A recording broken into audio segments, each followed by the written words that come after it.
یہ ایک انتہائی اہم موضوع ہے. میں جانتا ہوں کہ نبی کریم صلی اللہ علیہ وآلہ وسلم کی عظمتوں کے ترانے سننے کے لیے آپ تشریف لائے ہیں، لیکن اب چونکہ انہوں نے اعلان کر دیا ہے تو میں چاہتا ہوں کہ چند باتیں اس حوالے سے آپ کی گوش گزار کر کے پھر انشاءاللہ عشق و محبت کی بھی باتیں آپ کی بارگاہ میں پیش کی جائیں گی. چونکہ یہ اہم مسئلہ ہے ہیومن ٹیمپرامنٹس میں. امام مالک رحمہ اللہ ارشاد فرماتے ہیں کہ انسان کی دو پیدائشیں ہیں. Every human has two births. One birth is the day he was born, and the second birth of every human is the day when he discovers his talent. جس دن انسان کو اس بات کا علم ہو جاتا ہے کہ اللہ نے مجھے بنایا کیا ہے، میری خدا داد صلاحیتیں کیا ہیں. بھائی ایک بندے کو اللہ نے انجینئر بنایا اور ساری زندگی کوشش کرتا ہے ڈاکٹر بننے کی. ایک بندے کو اللہ نے ٹیکسی ڈرائیور بنایا ہے اور وہ بزنس مین بننے کی کوشش کر رہا ہے.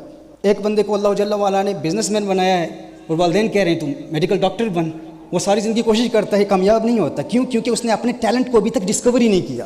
امام مالک ارشاد فرماتے ہیں کہ جس دن تو نے اپنے ٹیلنٹ کو ڈسکور کر لیا سمجھ لے تیری حقیقی پیدائش ہو گئی. اب ہمیں یہاں کتنے لوگ بیٹھے اسے پتہ ہی نہیں ہے. بھائی اب احمد رضا جماعتی صاحب کی طرح اگر میں نعت خوان بننے کی کوشش کرتا، ساری زندگی غرارے کرتا رہتا، اپنا گلا صاف کرتا رہتا تو میں نہ بن پاتا. ہم اپنے بچوں کے ٹیمپرامنٹس کو نہیں جانتے. ہمیں نہیں پتہ کہ کون سینگوین ہے، کون کلیرک ہے، کون فلیگمیٹک ہے، کون میلنکالک ہے. اب سینگوین کلیرک ایک جذباتی قسم کا بندہ ہے، یعنی ایک بہت پیشنیٹ انسان، ایک بہت سخت مزاج انسان.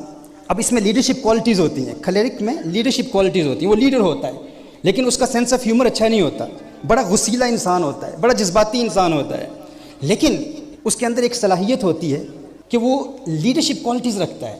وہ گول اورینٹیڈ ہوتا ہے اور وہ اپنے گولز کو اچیو کرنے کی کوشش کرتا ہے. ان بورن لیڈر ہوتا ہے لیکن وہ حساس انسان نہیں ہوتا، جذباتی انسان نہیں ہوتا. اس سے اگر آپ کہیں نا کہ مجھے تم سے پیار ہے تو وہ شاید جواب بھی نہ دے کیونکہ وہ محبت کی بولی جانتے ہی نہیں ہے.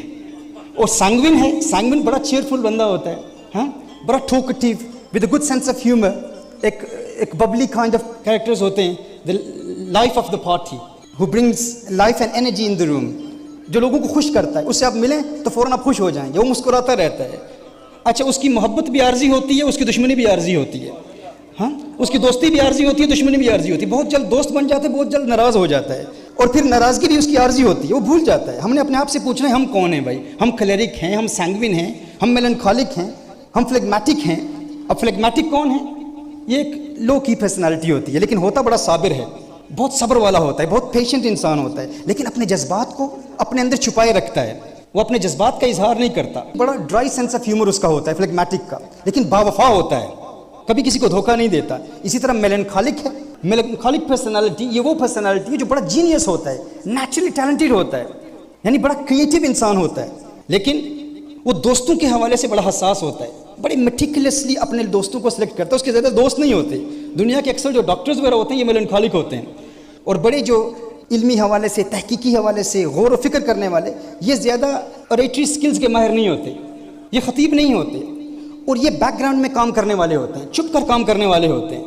اور ان کے ہاں یہ انٹریکشن، لوگوں سے باتیں کرنا، لوگوں کو خوش رکھنا، یہ کوالٹی ان میں نہیں ہوتی. ہوتے بڑے جینیس ہوتے ہیں. تو یہ مختلف ٹیلنٹس ہیں، مختلف ٹیمپرامنٹس ہیں. اب آپ کا بچہ اگر مثال کے طور پر آپ کا بچہ کلیرک ہے اور وہ کمرے میں بیٹھا ہوا ہے اور وہ کمپیوٹر گیمز کھیل رہا ہے، اور آپ چاہتے ہیں، والد کو اپنے بچے کے ٹیمپرامنٹ کا پتہ ہی نہیں ہے، اور والد چاہتا ہے کہ یہ بچہ کمپیوٹر گیمز کو چھوڑے، ہوم ورک کرے. اب وہ اسے بتاتا ہے کہ تیرے ہوم ورک کی کتنی اہمیت ہے، ہوم ورک پر محنت کر، اسکول میں محنت کر، تعلیم میں محنت کر. لیکن وہ چونکہ گول اورینٹیڈ ہوتا ہے، وہ گیم کھیل رہا ہے، کسی سے مقابلہ کر رہا ہے اور وہ جیتنا چاہتا ہے. اب وہ کلیرک ہے.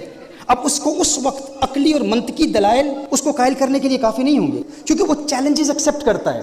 کلیرک کیا ایکسیپٹ کرتا ہے؟ چیلنجز ایکسیپٹ کرتا ہے. آپ اس کو چیلنج کریں گے نا تو وہ فوراً قبول کر لے گا. چیلنجز کیسے؟ کلیرک مزاج. اگر آپ نے اپنے بچے کے مزاج کو سمجھ لیا کہ یہ کلیرک مزاج ہے، آپ کو اس سے اتنا ہی کہنا ہوگا کہ دیکھ تو نکما ہے، تیرے دوست تجھ سے زیادہ کامیابی حاصل کر سکتے ہیں، تو ایگزامز میں کامیابی نہیں ہو سکتا. اب چونکہ وہ چیلنجز پسند کرتا ہے، وہ کہے گا نہیں یہ کیسے ہو سکتا ہے، تم نے مجھے چیلنج کیا ہے.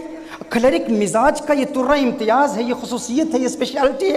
وہ بچہ فوراً کہے گا ماں تو مجھے کہتی ہے کہ میں کامیاب نہیں ہو سکتا، اب میں کامیاب ہو کر دکھاؤں گا. وہ کمپیوٹر گیم کو، وہ ٹی وی کو، وہ مووی کو چھوڑ کے فوراً اپنے ہوم ورک پر لگ پڑے گا.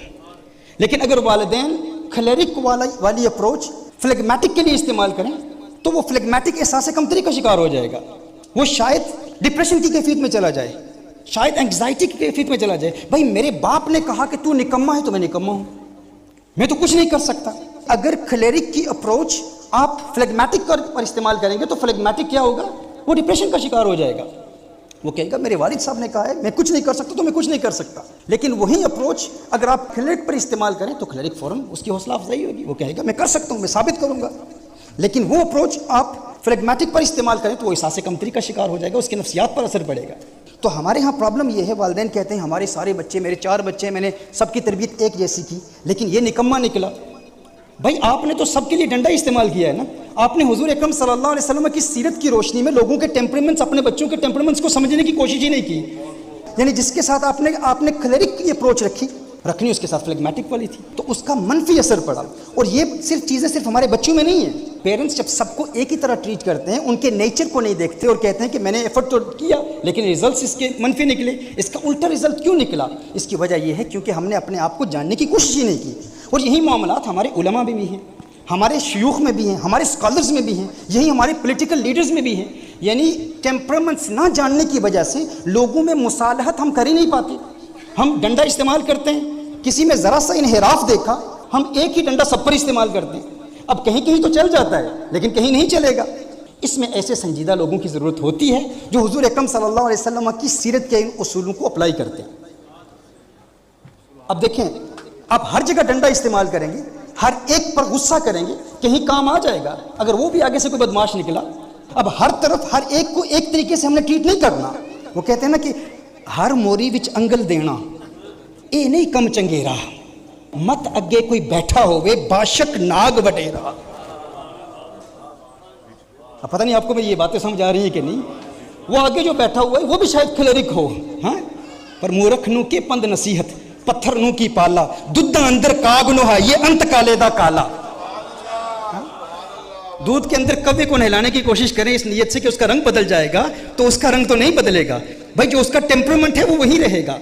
دودھ میں ڈالیں کہ وہ سفید ہو جائے گا، وہ سفید نہیں ہوگا. تو اس لیے میں عرض کر رہا تھا کہ نبی کریم صلی اللہ علیہ وآلہ وسلم کی سیرت کے حوالے سے جو میں نے پہلے تمہید باندھی تھی، چونکہ یہ تھوڑی سی ڈسٹریکشن ہو گئی ہے، لیکن میں یہ چاہتا ہوں کہ حضور اکرم صلی اللہ علیہ وسلم کی تعلیمات کی روشنی میں چند اہم باتیں آپ کے گوش گزار کروں. اور ٹیمپرمنٹس کا چونکہ ایک پورا سبجیکٹ ہے، اگر اس پر میں بات کرتا رہا، یہ سائنس پڑھاتا رہا تو پھر بہت وقت درکار ہے اور حسن مصطفیٰ صلی اللہ علیہ وسلم کی بھی بات کرنی ہے. یہ مثالیں ہم حضور اکرم صلی اللہ علیہ وسلم کی ذات، حضور اکرم صلی اللہ علیہ وسلم کی سیرت کی دیکھتے ہیں. صحیح بخاری اور صحیح مسلم شریف کی حدیث کی روشنی میں کہ نبی کریم صلی اللہ علیہ وآلہ وسلم مختلف صحابہ سے کس طرح پیش آتے تھے، یعنی موٹیویٹ کیسے کرتے تھے، انہیں خوشیاں کیسے دیتے تھے. There's a hadith in Sahih Bukhari and Sahih Muslim, muttafaqun alayhi hadith. Once Rasulullah sallallahu alayhi wa alihi wasallam was traveling with his companions. Sayyidina Jabir bin Abdullah radiyallahu ta'ala anhu, a famous companion of Rasulullah sallallahu alayhi wa sallam,